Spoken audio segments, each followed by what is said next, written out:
Who knows what Jay-Z, J.K. Rowling, Bill Gates and Oprah Winfrey all have in common? Okay, I will tell you then. They have all overcome failure in one shape or form to go on to gain success in their respective careers. Welcome to My Perfect Failure. Join us as we delve into the world of our perfect failures. We will interview, explore, and discuss how our perfect failures can lead us to success. Join us and tune in. Welcome everybody to another episode of My Perfect Failure. Today we have another amazing guest for you. So my guest today is on a mission to spread the message of love through her VoiceAmerica World Talk Radio empowerment show, Love Light, Living in the Spirit of Love, print media, life care, coaching and teaching. She is the founder, CEO of Jean Marie Farish Center for Conscious Living, LLC, and non-profit organization Life Care Wellness PEP, which are probably is PEP, for Angels Inc., to enrich lives and serve our community with emphasis on children hospitalized, building on resilience and overcoming challenges of unworthiness and self-love. She empowers others to move beyond fear by strengthening and embodying the practice of love in their daily lives. She has been on numerous national, international radio shows and podcasts. She is a certified rehabilitation counselor and earned a PhD in rehabilitation from Southern Illinois University, at Carbondale, MS in rehabilitation counseling from Jackson State University. She successfully combines her educational background and training, 28-year career as an administrator and professor in higher education, almost a decade of service as a rehabilitation counselor, practitioner, helping clients with community reentry from prison and personal transformation experiences in her life's work. So a very, very, very warm welcome to My Perfect Failure, Dr. Jean Marie Farish. How are you, Jean? I am doing just fine, Paul, and thank you so much for having me on My Perfect Failure podcast. I'm delighted. How could I not have you on My Perfect Failure? How could I not have you? All the amazing stuff that you do. And when I read through some of your bio, that was a condensed version of your bio. There's this theme of helping people navigate this life, which is, but there's kind of, but I don't think we get a script. If we do, maybe the script needs to be a bit refined, and I think you're helping us refine and improve our scripts so we can really, really experience a really blessed and fulfilling life. Absolutely. So excited to have you on the podcast and excited to have this particular conversation. I just want to tell the listeners what this particular episode title is. So I'm going to ask Dr. Jean about this in a second, but I'll just let everybody know the title of the podcast episode. So Triumph from Unworthiness to Love. So that's a fabulous title. Dr. Jean gave us this title, so we're going to get into that in a second. But just to kick things off, what I was keen to maybe get into is a little bit about you. You've got this wonderful accent, you've got this wonderful background. It'd be lovely to maybe understand you a little bit more. Well, thank you so much, Paul. And, this show and the title, your show, My Perfect Failure podcast, and the title of the show is really aligned with my life experience and my life story, and transforming to move forward in my life with the foundation of love. I must share that my perfect failure was my need to be perfect and my fear of failure. And I'm grateful for all the failures that really shed light on those faulty beliefs that I had to overcome.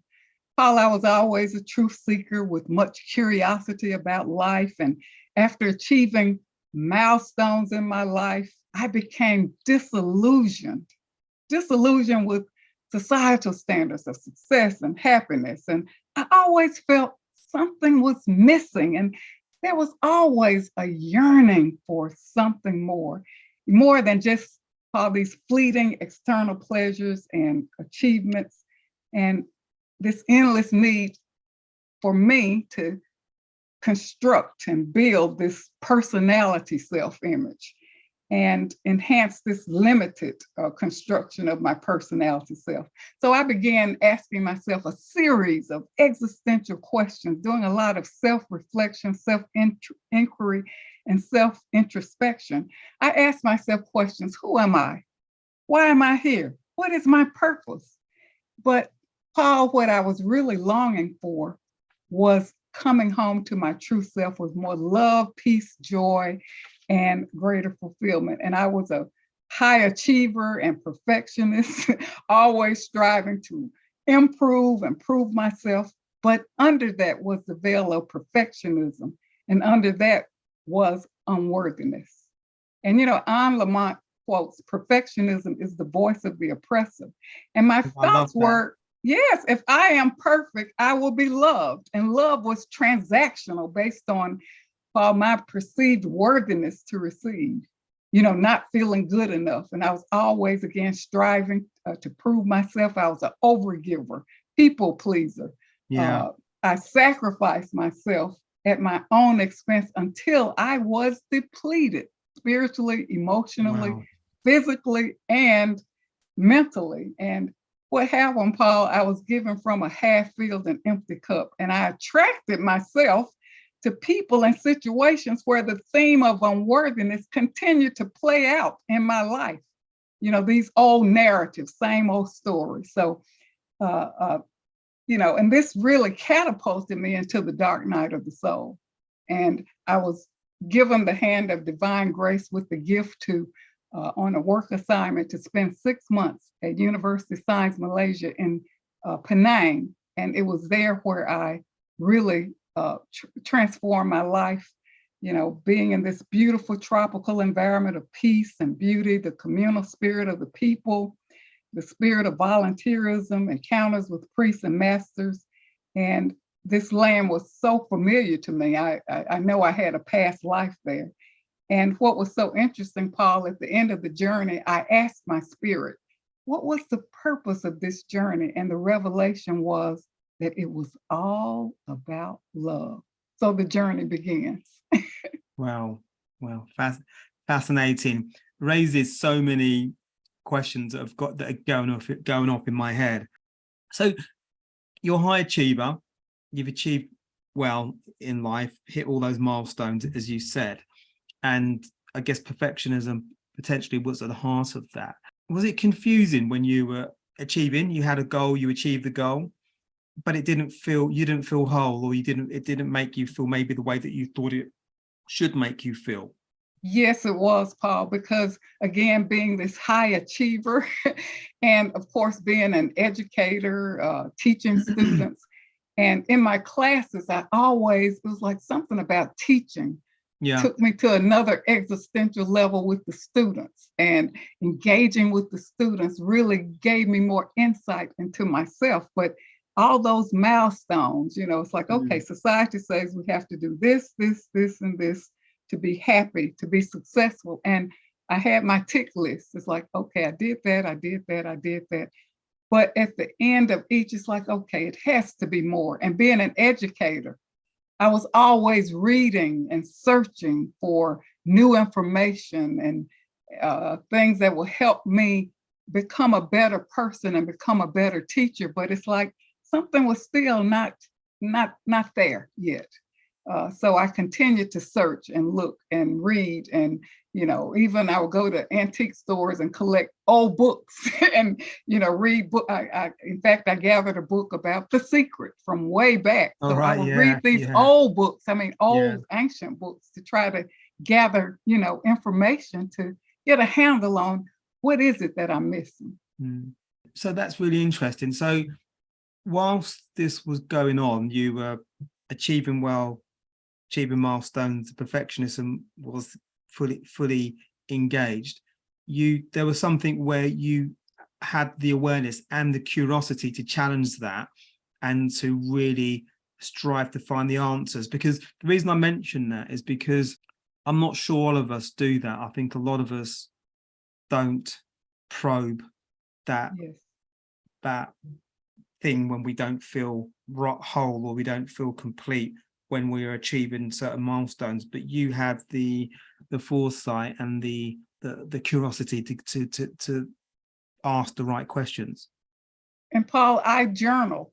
So I Okay. had a collection of journals. I would journal and try to engage with myself to find the answer. So journaling was very important. And I love writing, and I love taking the time to connect with myself.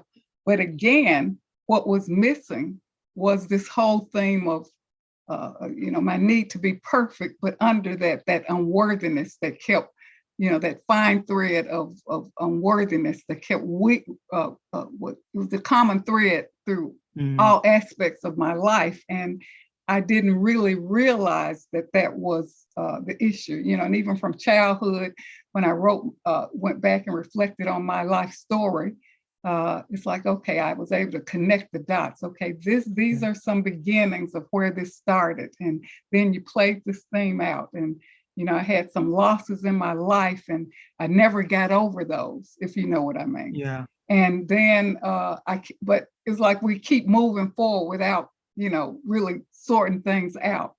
And everything kept building and building and building. And until I went to Malaysia and had that time to sort things out and really experience love, I was able to really get answers. And through communication with priests and people that I met, I learned more about myself and about life and the real meaning of life. Okay. So a couple of questions spring to mind. Yeah. So going to Malaysia, or to Malaysia, I'm not sure I pronounced that correctly, but when you arrived there, was it with the objective to achieve what you achieved, which was clarity? Well, Paul, I was on a work assignment. I was invited by the Vice Chancellor, Prof. Dato Jean Marie. I had been there a couple of times hosting workshops and doing lectures and teaching classes. And she invited me to come for 6 months. And my goal was to write a book, which was volunteerism in Malaysia, fostering civic responsibility.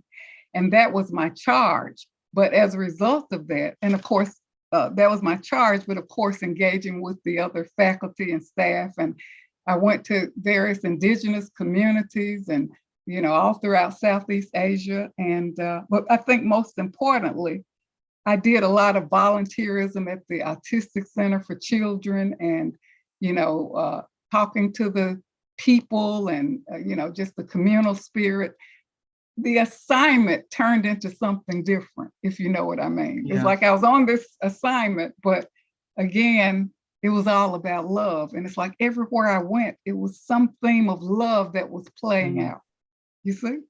So beneath the assignment, the assignment was the initial charge, but it was something else. It was another gift as a result of that. Okay, fascinating. So when you had that shift, all those moments of clarity whilst you were in Malaysia, was it that love trumped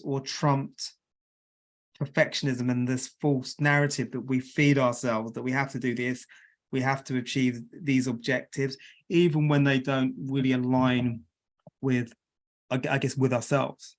That's a great question. I think my experience in Malaysia was the tip of the iceberg. I journal every day. And when I returned to the States, I wrote a book, The Long Journey Home, to capture the essence of my journey, because I had to take time to sort things out. Yeah. The message, it was all the spiritual revelation, the epiphany, it was all about love.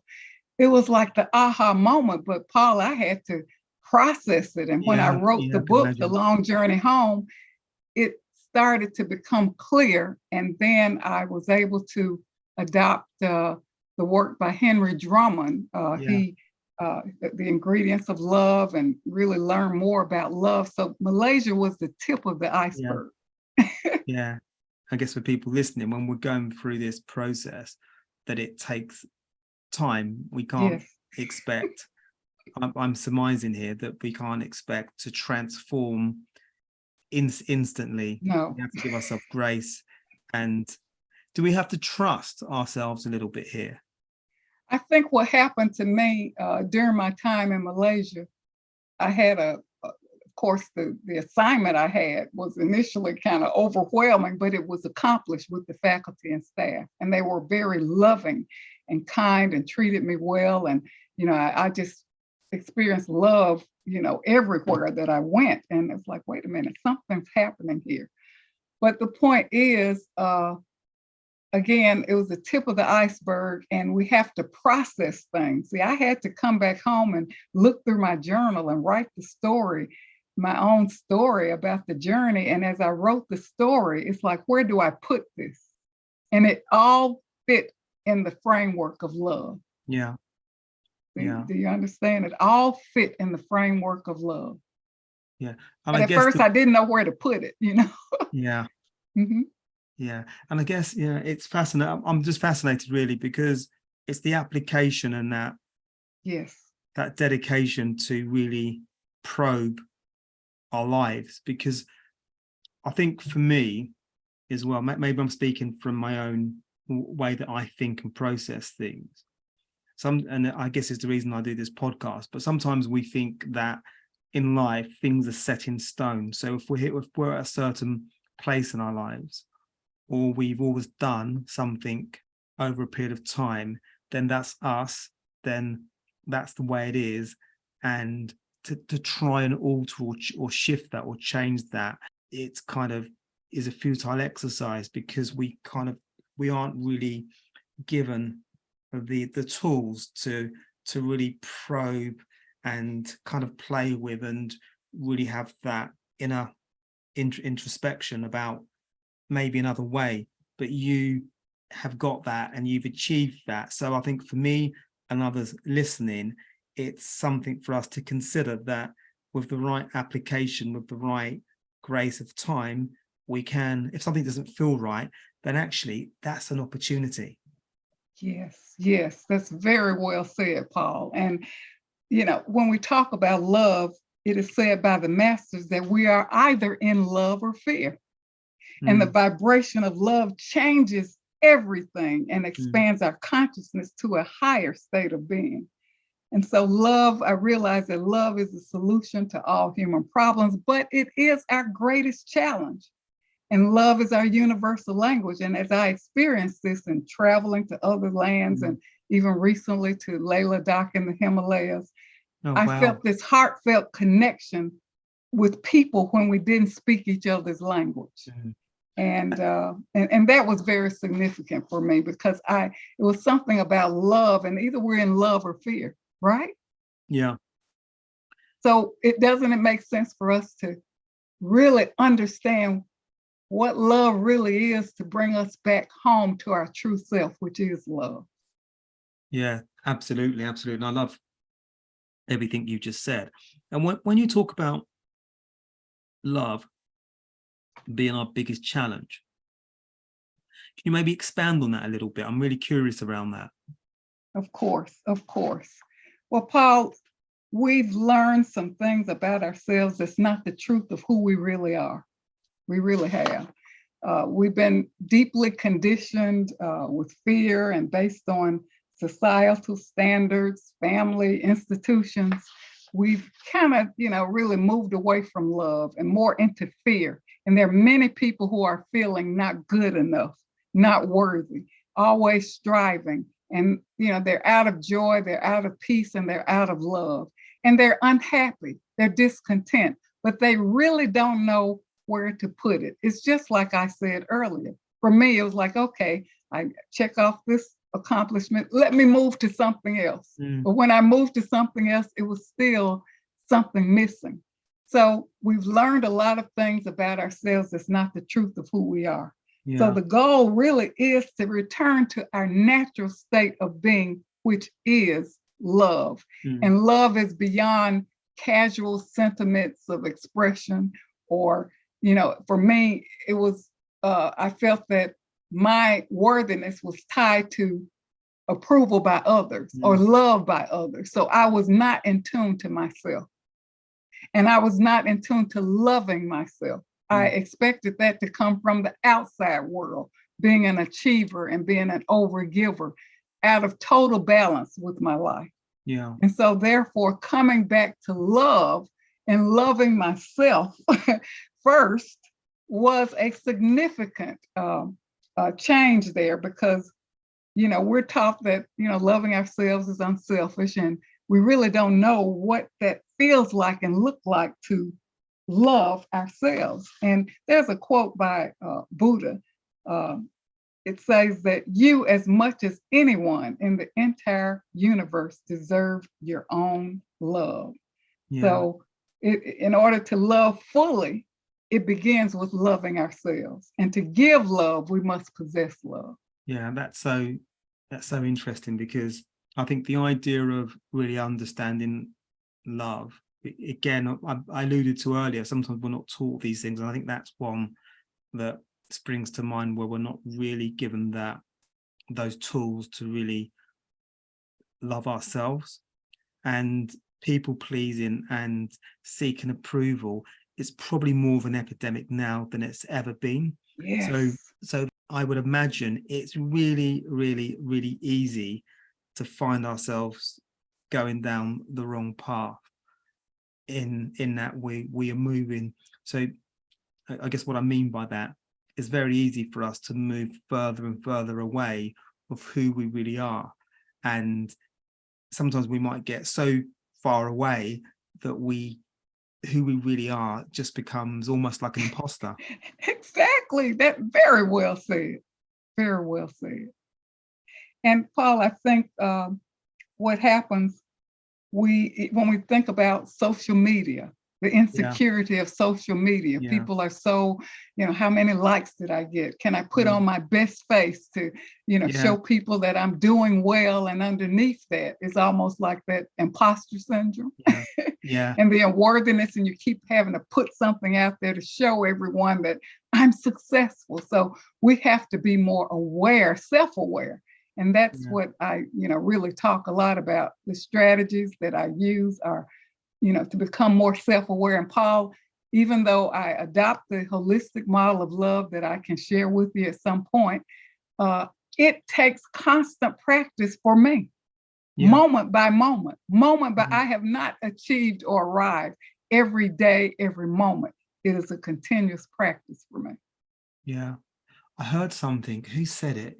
It's going to annoy me that I can't remember who said this, but I literally was only in the last few days. I've heard it before, but I heard it again recently.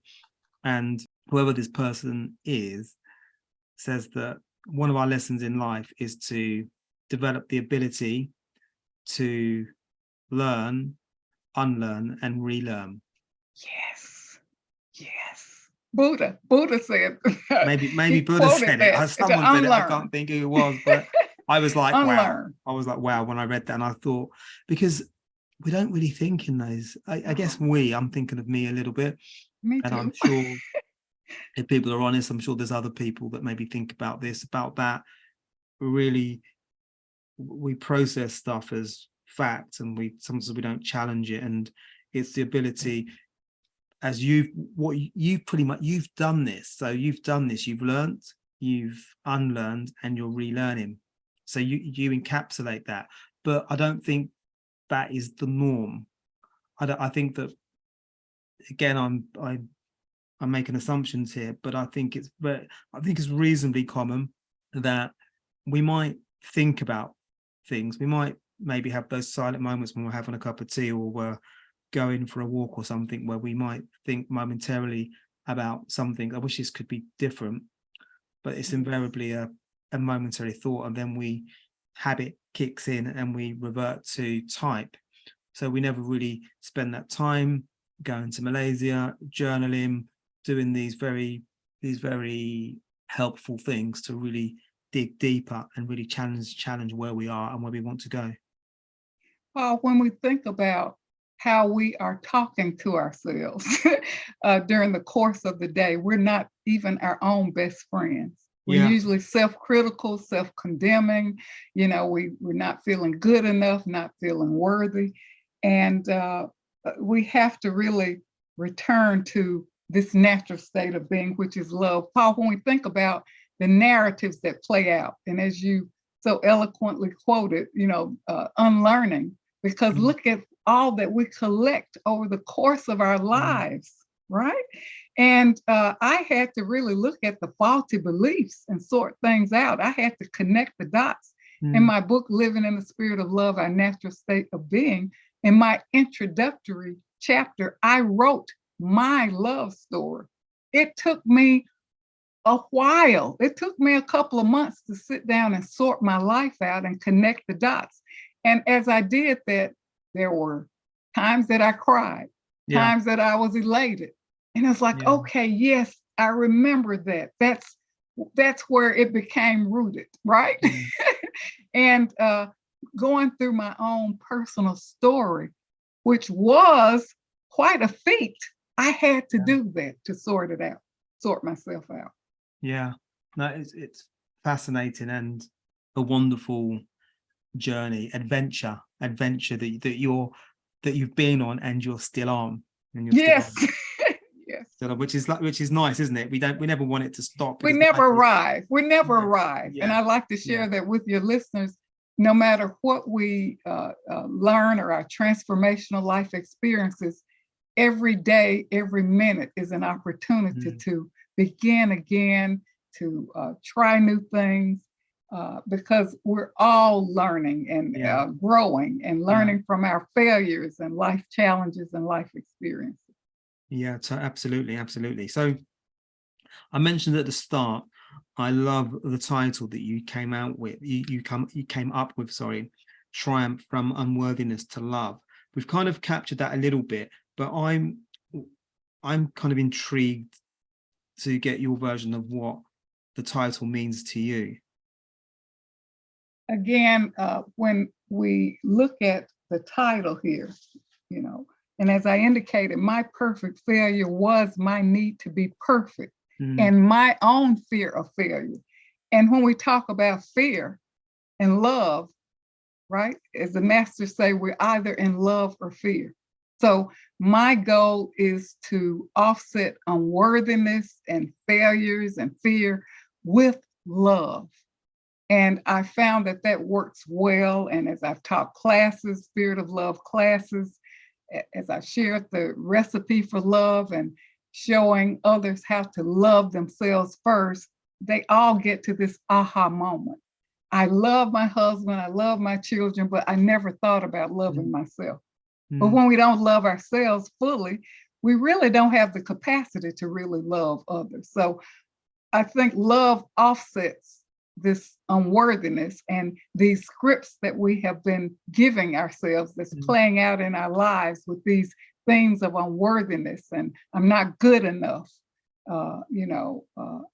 those negative things that we're telling ourselves every day. So it's time, Paul, to create a new love story, and it's time to change the script, challenge our narratives that we've been living out through the course of our lives, as you eloquently put. It's time to unlearn those faulty beliefs, refresh ourselves, and write a new love story and shed those old beliefs, shed those old outworn narratives. Because as I indicated, Paul, I attracted people and situations where the theme of unworthiness played out. So I kept creating unworthiness in my life until I became more aware, self-aware. So just a question around that. So when we go through this process and we discover, I guess, who we really are, what's important to us, and to your point, we learn to love ourselves.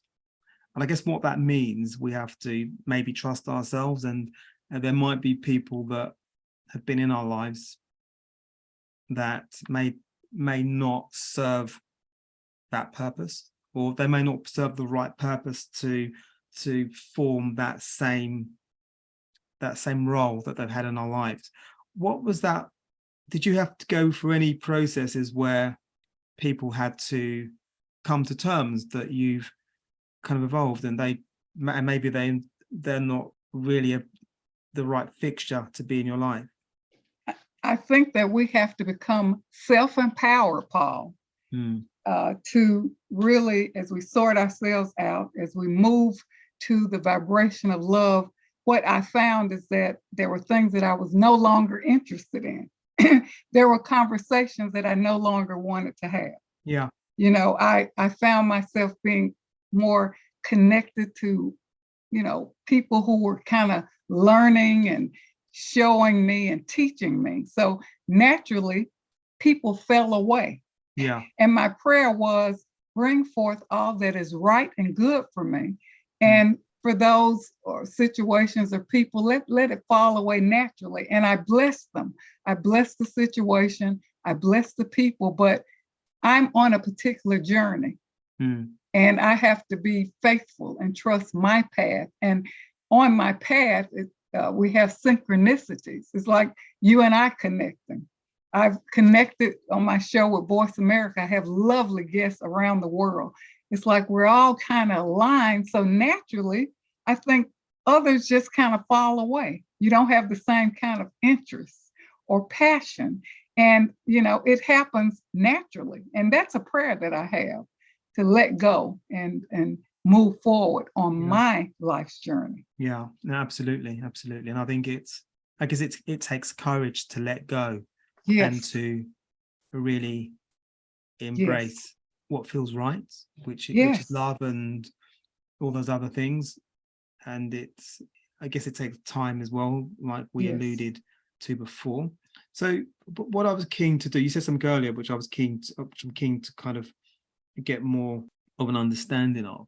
So you work with clients and you work with people, I guess generally, and a lot of your content that you put out there is really for people to become aware that they can go through the same journey as you, and they can find a life where they love themselves, and they are more whole, and there's a process that they can navigate through. So people listening who are thinking, how do I do this? Where do I start?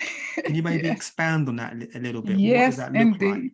Oh, this is wonderful. And Paul, I must share that how we feel about ourselves impact all key areas of our lives. And that's spiritual, personal development, romance, health and fitness, fun and recreation, finance, and our social life. Yeah. So we can't escape it. We can't escape it. And in each of those areas, I invite listeners to really look at those key life areas, because your story or those narratives play out in all of these key life areas. So can I ask a quick question and then allow you to expand? Sure. So are those areas that you've just mentioned, in order for one to function, do we have to have a degree of control or acknowledgement of the others? For it's almost like, I don't know, like a space rocket. For it to take off effectively and do its job, all the various components of that space rocket have to be in tandem, have to be working in unison. The areas that you've just described, is it a similar process, or can it be work in progress till you get to that point where they're in unison? Paul, that's a great question. I think love is at the center of that.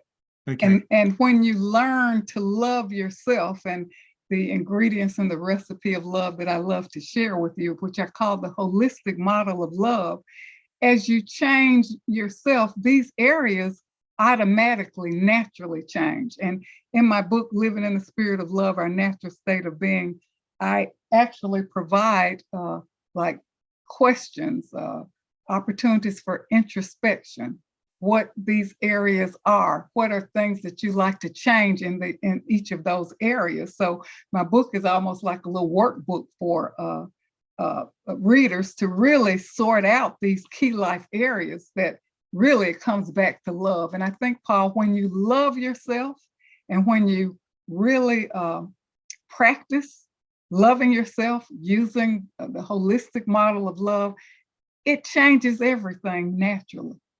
So it's not like you have to just focus on this or focus on that. To me, it naturally happens. Okay. Does that make sense? Yeah, it does. It does. And what I must ask, I normally ask at the end, but I don't know if I've got a link your book. So it'd be lovely to maybe to get a link to that, and I can put that in the show notes for people, because I think that it's probably potentially it's a nice addition for people to be able to maybe navigate through that.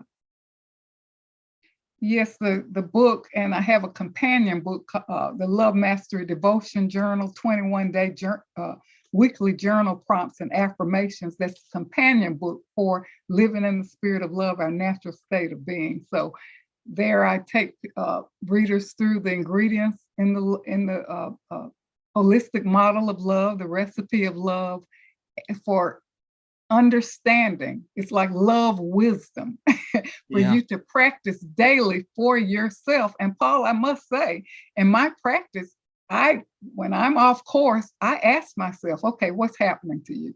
What's going on? And I realize, okay, you're not patient. Bring yourself back. Bring yourself back. But what I find, Paul, is that now that I understand these, I call it out. You're not being patient with yourself. Oh, really? Yes. Okay, And then really? I shift, and then I can shift it. I shift. It's like, okay, bring yourself back. Be patient, don't rush. Don't be in a hurry. Patience is an ingredient of love. It's in the recipe. Be patient with yourself. So it brings me back, and therefore makes me more calm within myself, because love is an inside job, Paul. Yeah. So expand on that. I love that term. It's an inside job. Again, I think many people, and for your listeners out there, as I say on my radio show, we're looking for love in all the wrong places. We're looking for love from the outside world. And then we get disappointed. We have expectations. Well, love is kind of transactional. If I treat you a certain way, I expect you to treat me a certain way. Yeah. Or there are those who say, I love you until you do not do what I want you to do. So love is really, true love is really unconditional love. Yeah. It's not based on worthiness or expectations or anything. It's just a natural way of being.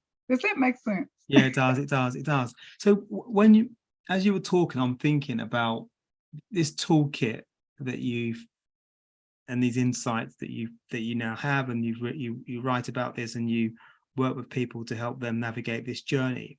Do you wish that these lessons, obviously they are available now because you know these, you've been through the journey, you teach it and so forth, but I'm just thinking at an earlier age, because we can go so far off track that to really engage the process and love ourselves takes work. And some people, or for many of us, the idea of maybe acknowledging that we can achieve this objective, that's one thing.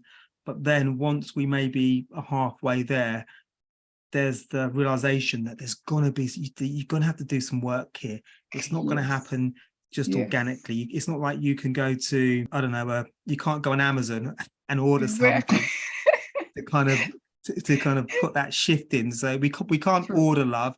So true. By Amazon or any other, or even via AI or ChatGPT or anything like that. That we have to do the work.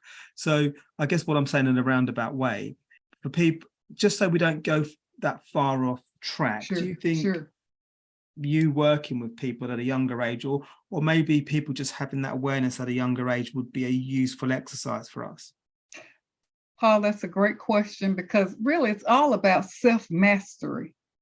And when we love ourselves, it's like we create this ripple effect for change. We teach people how to treat us, and also we become models for others.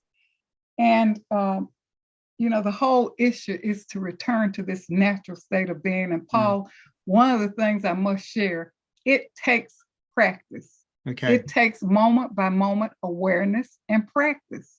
You don't just get there, because each day there may be a challenge or something that comes up unexpected. And it's like, okay, I'm dealing with this challenge. All right, let me bring myself back to love. How am I being with myself? See, my goal is to really practice and to be the best person that I can be for myself, and the highest expression of love, and to live by the higher ideals of love.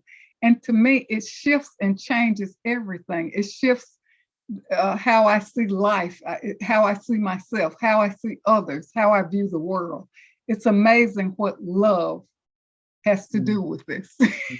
Yeah, You know? yeah. Who says that? What's love got to do with that? Yes, everything. Yeah. And it almost feels like a superpower when we get to that point where love is the core of who we are. We understand that. And we really, to your point earlier, where we spoke a little bit about social media and likes and that type of thing, we do look for that. We do look for acknowledgement and approval. And the ironic thing is, we may look for acknowledgement for people that aren't really on our same wavelength. But it's nothing condescending for them, but their outlook and their life mission is very different from ours. And we might post something on Instagram or something and want to get a certain amount of likes, and many of the people that like it or don't like it might not be people that are on us or on the same journey as us. Exactly. But that impacts us. Exactly. And we will feel bad, unloved, and maybe unworthy because we haven't received that little bit of gratification from somebody that is on a different life mission. But that's an illusion, because I have to love and like myself. I don't really depend on likes from the outside world. I do TikToks daily on love topics or empowering topics, little short videos. On my Facebook community and my love cocktail minute, refresh and renew, everything I post is about reflection, introspection, and messages of love. It's not about, what I had for dinner or where I'm going. It's really, my mission is serious. It's like all of it is to help people reflect and introspect and, and that's my mission, because we're in an illusion of what is love and this approval from the outside world, right? And when you indicated that, I love what you said about, okay, I'm not getting likes, so I'm disappointed today. I only got 2 and I should have gotten 10 or 100 or whatever. That's an illusion. I put positive things out there, and it's like, who needs to hear this? Yeah. Who needs to see this? That's who I'm connecting to. And I just trust and have faith through my work. And a lot of times I get epiphanies or messages, spiritual messages, write about this or share this today. And I follow through on that because I'm more intuitive now as a result of being in tune to myself and connected to myself. I can hear messages coming from spirit on what I need to do today. So it's more than just, what can I say? It has changed my whole state of being, where I'm more in tune to hearing what I need to do today. And I put it out there, even for my books. I don't worry about how many people bought my books or how many. No, it's like I put it out there and pray that the right people, it lands in the hands for the right people. And that's how I do my work. Yeah. Yeah, I think. Does that make sense? Yeah, it does. It does. And there's a wonderful freedom that comes when we just create content because we want to create content, and then we put it out there. Because I think that when we create content and we expect for it to achieve a certain criteria, it might be books sold or a certain amount of downloads or records sold or whatever it is, we're almost become a prisoner of the thing that we love to do, and it takes away the joy and the pleasure and maybe even the creativity. So that's remarkable. So I think once we discover what we want to do and we really embrace it, then that's our sign to go and do it. And to your point, if we use love as the overrider, as the overarching guide, then we would enjoy it. Then we will put out the right content, and it will arrive to the right eyes to read or the Yes. or the right ears to listen to. Yes. And I always say this, a lot of people, I'm sure they've heard me say it before, I love the mystique of creating and putting it out into the ether. And whoever, some people will hopefully like it. Some people may not. Some people it may give food for thought for, and that's what I hope, that it raises curiosity and it helps people to explore themselves a little bit more.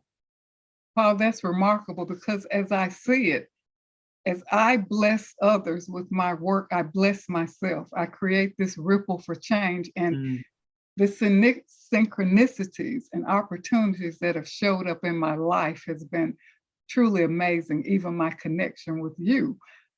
You're in England, I'm in the States, and here we are. And may I touch on something you brought up about expectation? And I think the Buddha talked about that. Expectations lead to suffering. If I expect to get the likes, I expect for my books to sell, I'm not on the best-selling list. I do not worry about that. I enjoy what I do. I love what I do. I love waking up in the morning, putting something on Facebook in my community, some loving thought or introspection or whatever. So I don't expect. I'm moving away from that, because expectation leads to suffering. Expecting from people, expecting that my books will sell, expecting, it, to me, it naturally happens. And I trust and have faith that everything will work together. Everything will work together for good, and it has. I'm a testimony for that.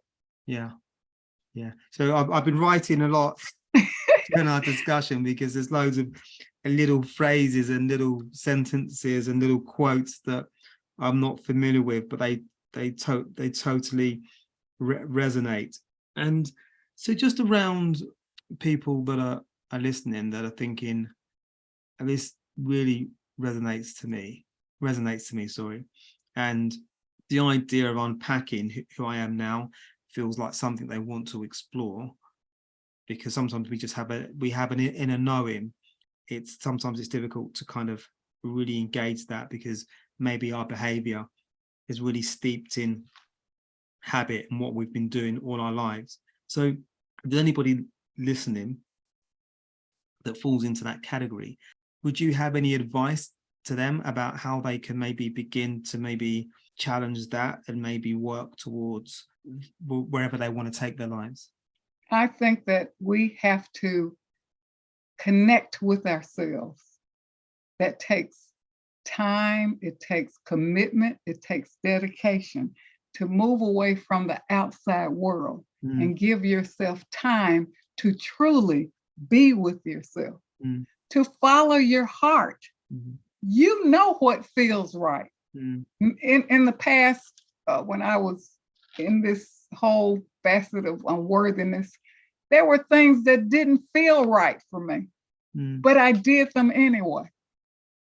And so now I trust my heart. I know what does not feel right for me, what does not feel good for me, what is not aligned with my mission and purpose in life.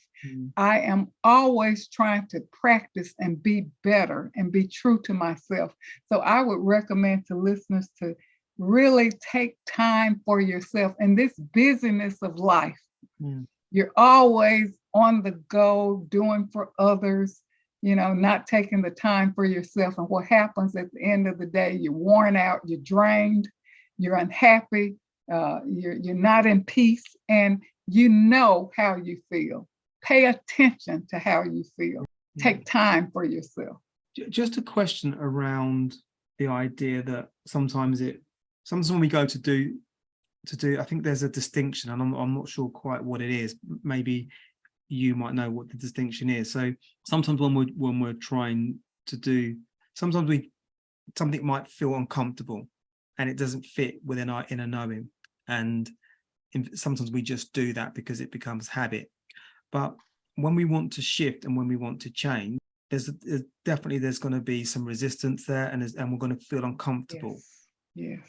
So I'm just wondering how we have that distinction between when we go in that direction, when we're feeling resistance and it feels uncomfortable, to when maybe something feels uncomfortable because it's not what we want to do, because it isn't. It shouldn't be our life's purpose. It isn't who we really are.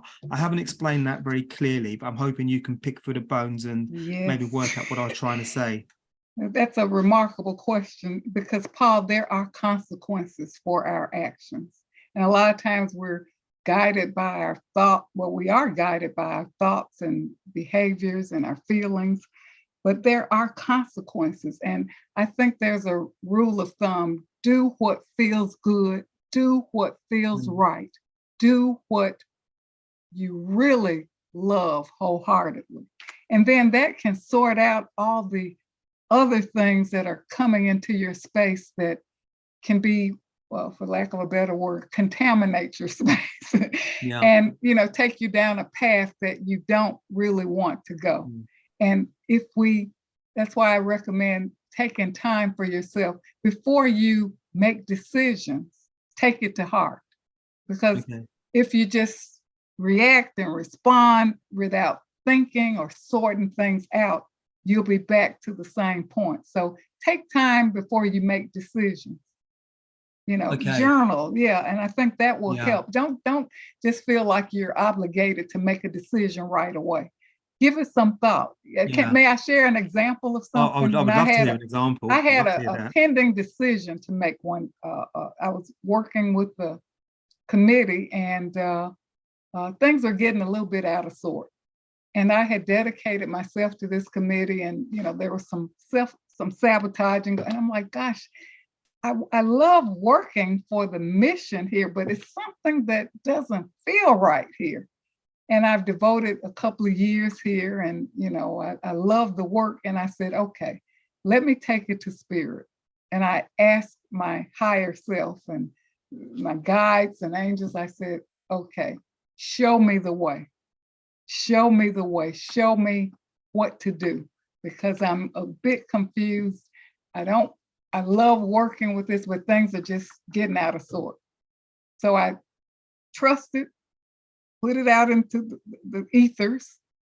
And about a day later, when I woke up that morning, Spirit gave me a clear shouting response. And therefore, I had to dismiss myself from the committee. It was crystal clear what I had to do. And therefore, I didn't have to, go back and forth, should I, shouldn't I, So therefore, my intuition is more sharper now.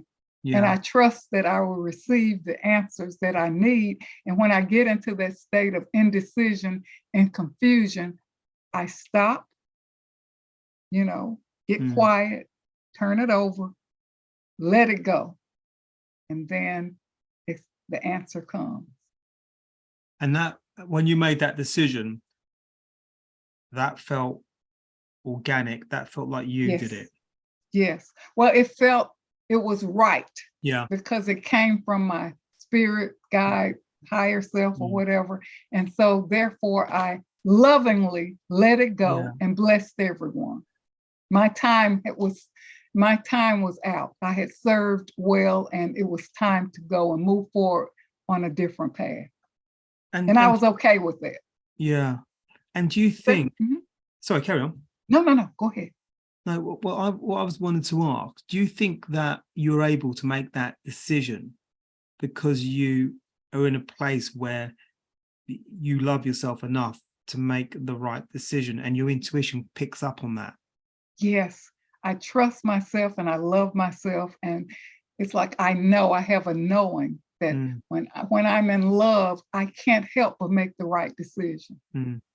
And so therefore, it's a self-trust, it's a self-knowing, and it's like calling in, the higher self and the guides, and I trust and know that I will receive. It's and it works for me quite often. So it takes me out of chaos, confusion, right? Yeah. And I'm okay with having to leave a situation, having to let go of things or whatever. And I bless it. I bless the people. I bless the situation and move on, my path. That sounds, I love the journey and I love the story.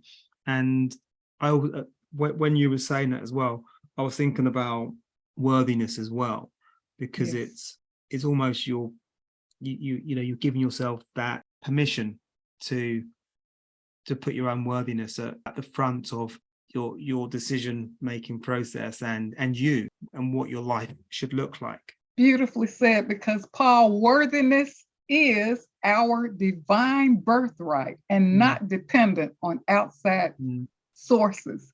And when we don't feel worthy, we put ourselves on the back burner and we do things that don't feel good or don't feel right for approval by the outside world, right?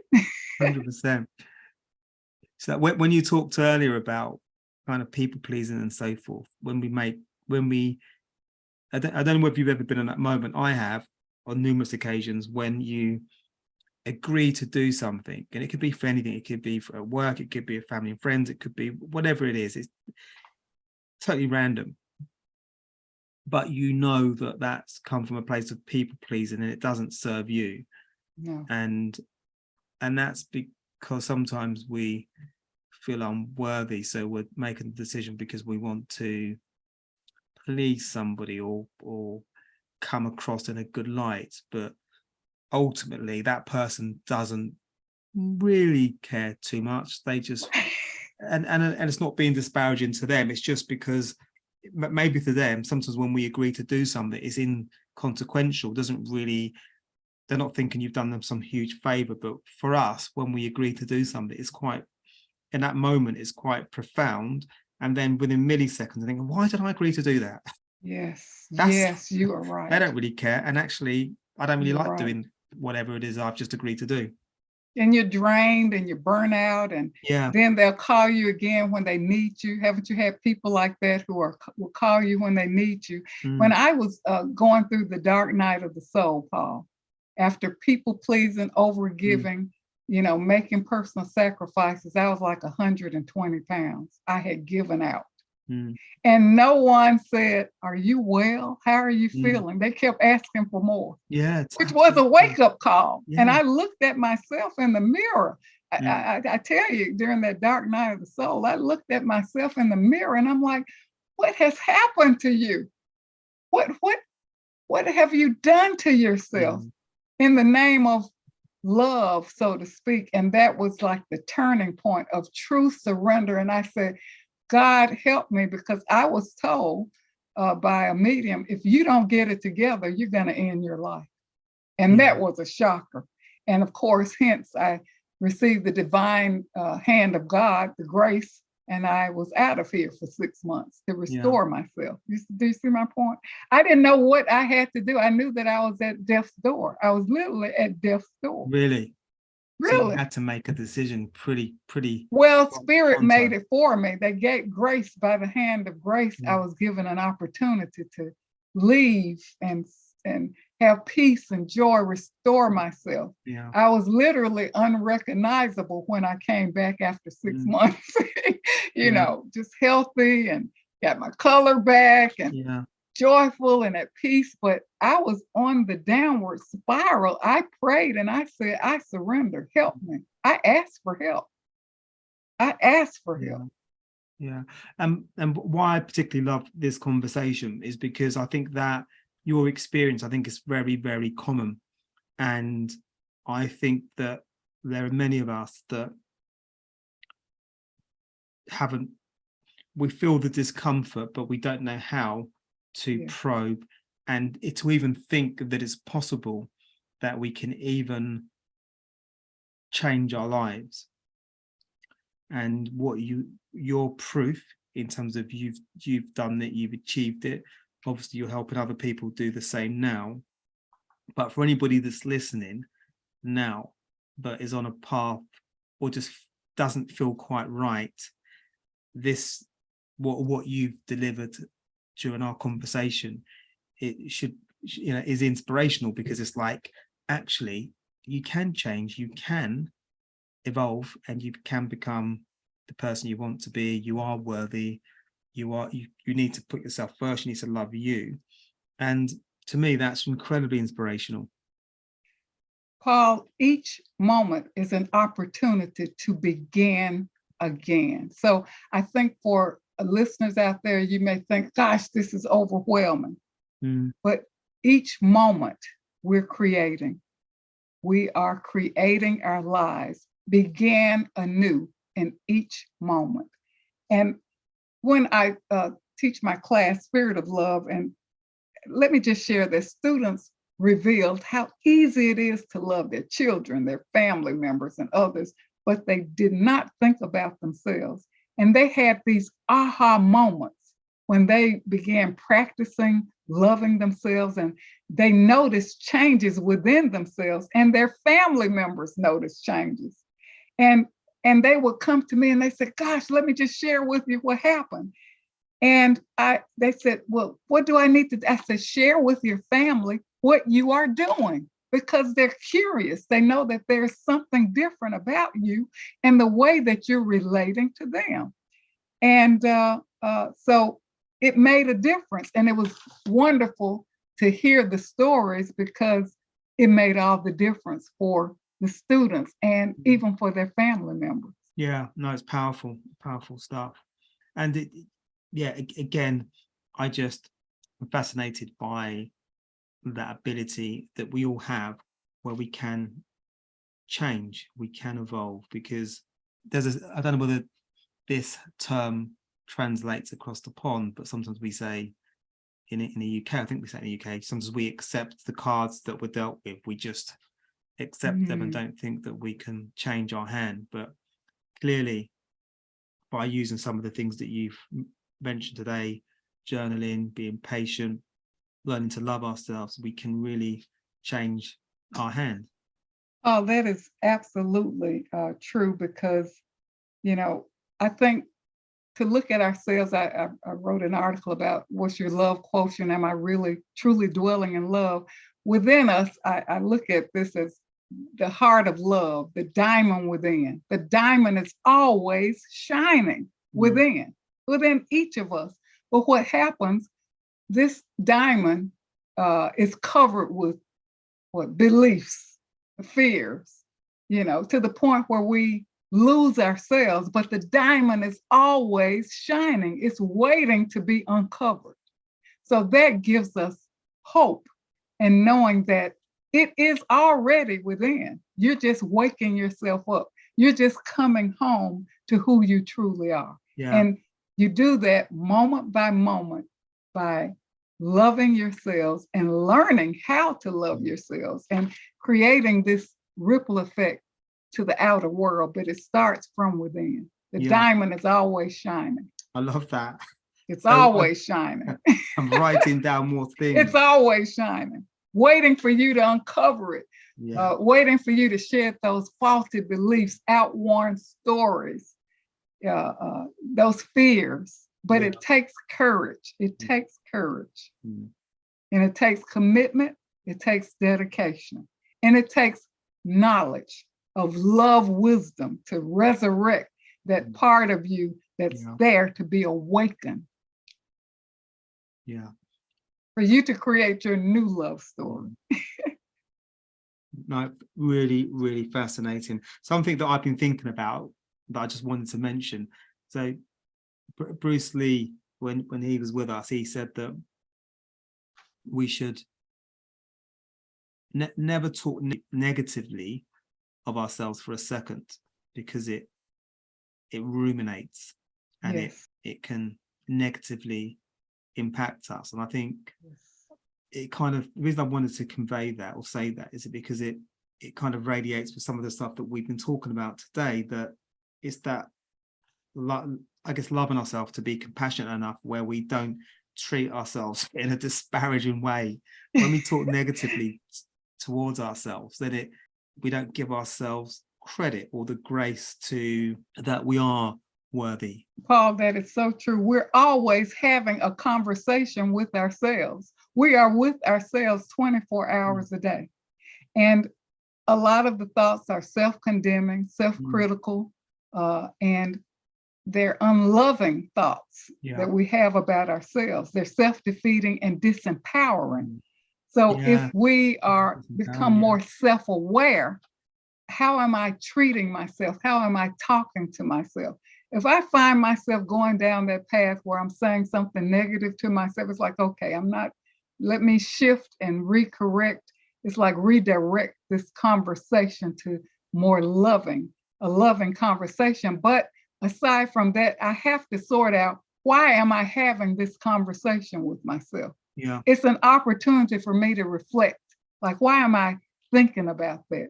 What is it about me that I'm bringing that piece up? Maybe that has to be resolved. So it's not discounting it and just, okay, I'm thinking negative, let me go to positive. I have to sort out, why am I thinking like this? Why is this thought coming back to me?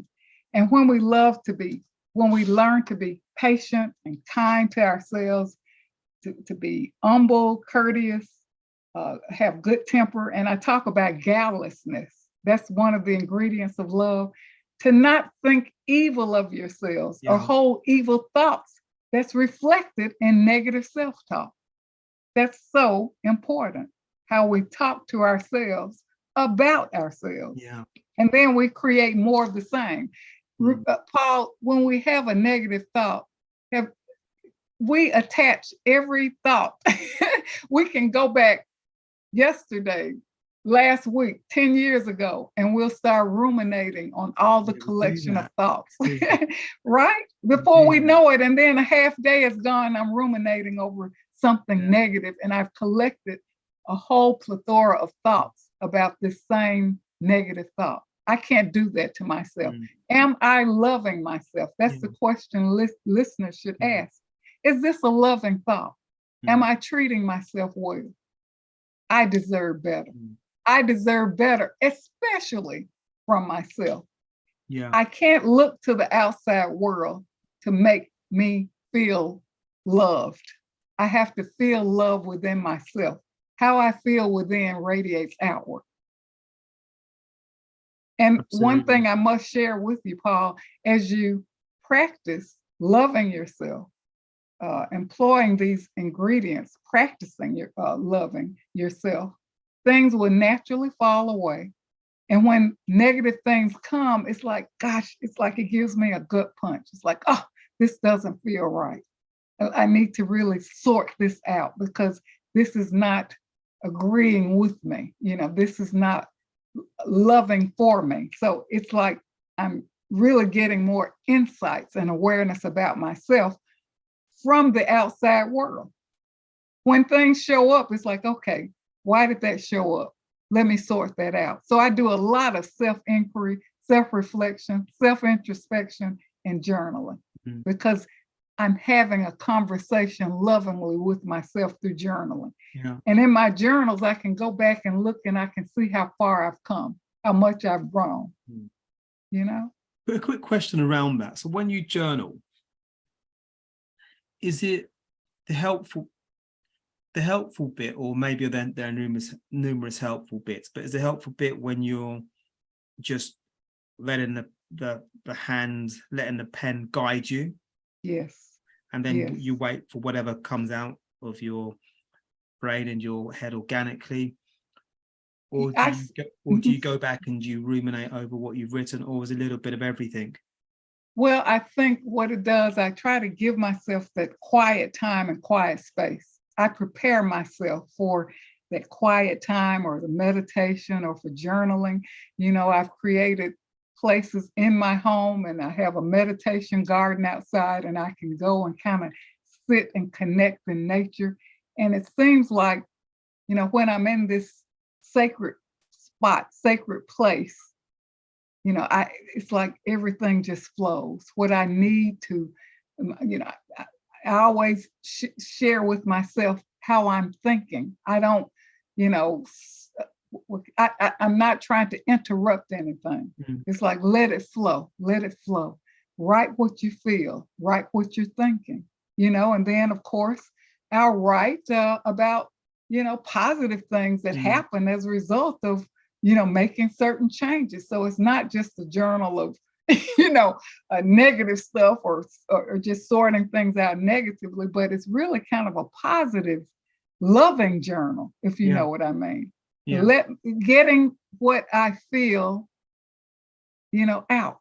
Because what happens when we hang on to negative thoughts?